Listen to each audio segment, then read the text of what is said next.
Okay, the next thing I want to get into now is behavior. So I talked a little bit about the challenges in the industry, some of the declines in revenue, but then some of the opportunities of how these industries are growing as well.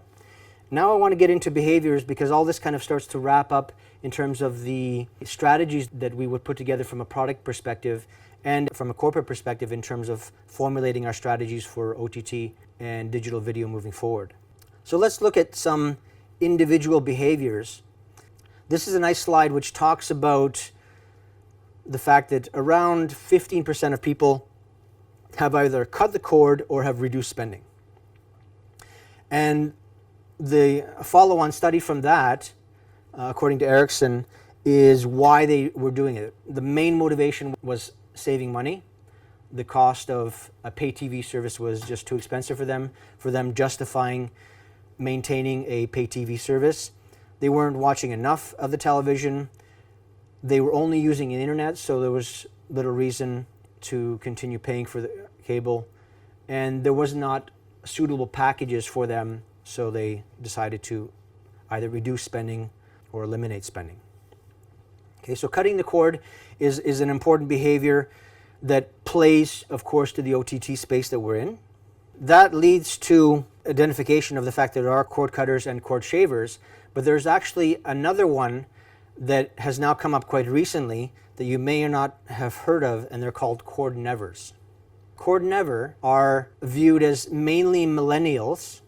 Millennials are those that were born around the turn of the century or from 1990 to 2000 that will never experience pay television.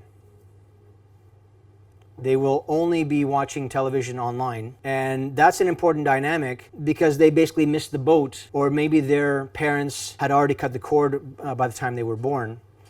Another interesting behavior is continuing studies from different companies. This is from Ericsson in terms of how many hours people watch television versus desktop and so on. You can see, of course, people are still mainly watching television.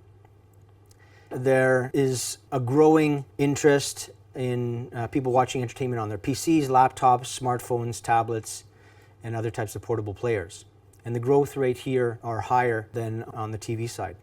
The interesting dynamic here, you kind of have two different people that watch television. Those that want to make a choice and those that don't want to make a choice. Okay, so those that want to sit down in front of the television, turn on the channel, the cord nevers and the cord shavers and the cord cutters are those that want to make choices. Because the only way you're going to watch content online is by knowing what you want to look for and searching for it. There's a lot of discussions about what will be the role of the cord nevers, those that want to make a choice in terms of watching content and those that don't want to make any choices. And I believe there's just going to be a balance moving forward of accommodating both behaviors.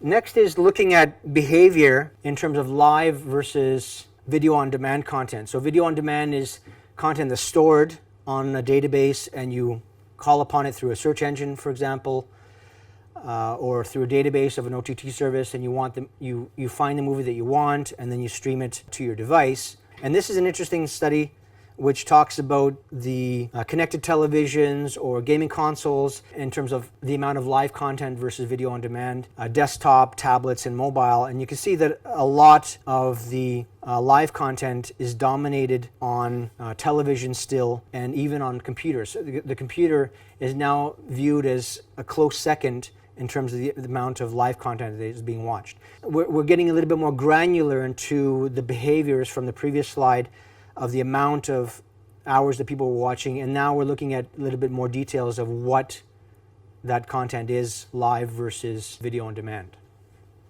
Okay? As we move to smaller screens, people are watching shorter length content. Another behavior is what type of devices they're using.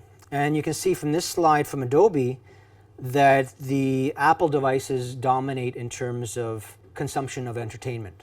Okay, and this leads directly into the type of strategies that companies are looking for in terms of what devices they need to accommodate in order to support OTT type services in future products. So you can see here that nearly half of TV play requests are on Apple devices. A fraction of that, a little over 10%, is on Android, and then we have the PC, which takes up around 21% here. In terms of the top live streaming broadcasts, there's sports, TV shows like reality shows and so on, and news as really the usual suspects in terms of the top three across these devices. We can also look at it in terms of the top second screen opportunities. So while watching entertainment, sports, news on the television, what are they doing on the second screen? Okay, the second screen is their tablet or their mobile phone while watching TV. Entertainment such as movies, reality TV, dramas, and comedies as the biggest engagement opportunities for second screen. And then I found another study in terms of the popular activities on second screen. Most people are using their second screen to look at emails as the top application. They're using apps or browsing the internet while watching TV in order to kill time, maybe during commercials and so on. They're using apps to find info that may be related to something on the television. Social forums, participation while watching TV, discussing content online.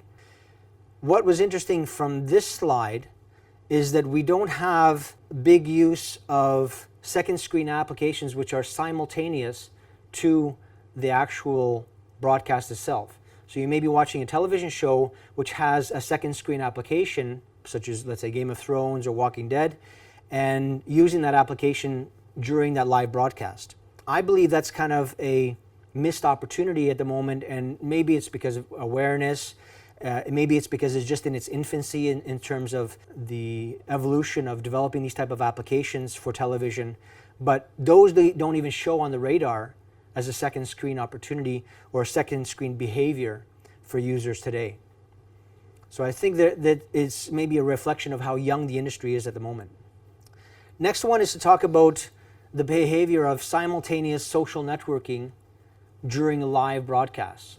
Live social interaction are typically related to sports events, reality shows, news, or TV events, and people are using less chatting and second screen chatting applications when watching movies or TV series. People, when they're watching a movie or a TV series, they want to be immersed in that broadcast or that content, whereas sports and news is more participatory. But I think it adds to the discussion in terms of understanding user behavior. Next one is video recommendations, and this relates directly to recommendation engines and search and discovery type capabilities that are being built into OTT platforms. And I thought this was an interesting study because people that are searching for entertainment or consuming entertainment see the advice from friends and family as the number one most useful recommendation. Recommendations based on past viewing is second. Looking at the latest releases or user ratings, what the friends are currently watching or what others have watched also fit into the top 6. But the last one, the least valuable to users, is expert recommendations. If you ever look at Rotten Tomatoes is an interesting website because they show what the expert recommendations are as well as the user recommendations beside each other.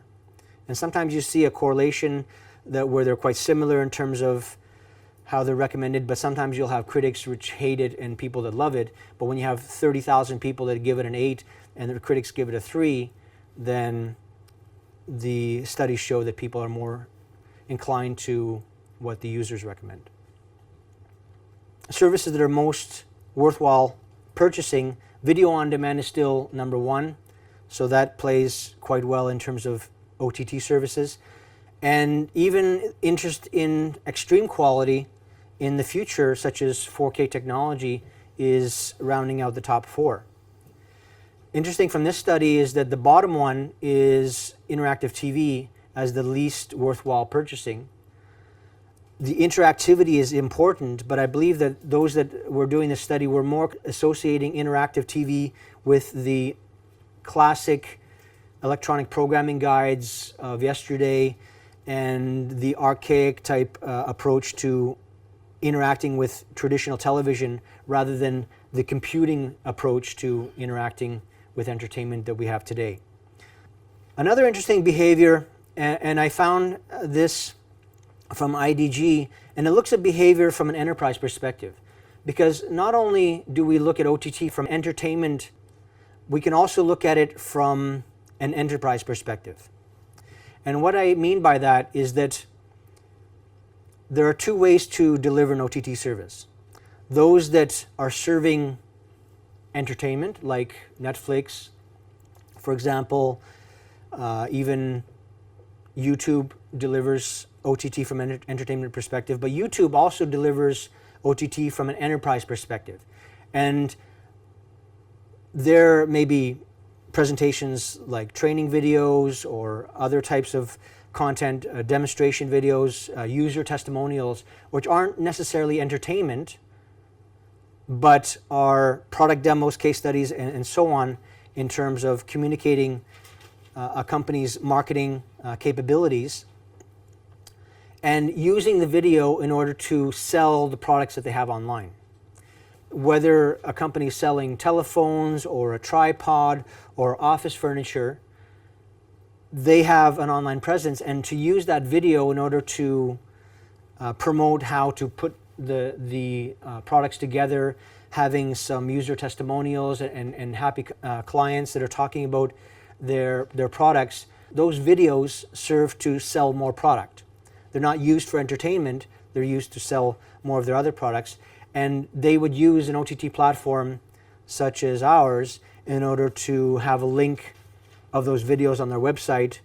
And this is an interesting slide because it talks about the length that people are interested in watching a product demo, 3 to 5 minutes, or a conference presentation, 10 to 19 minutes. And it gives a good perspective for marketeers to know what the tolerance are in terms of delivering these types of videos and how long they really should be.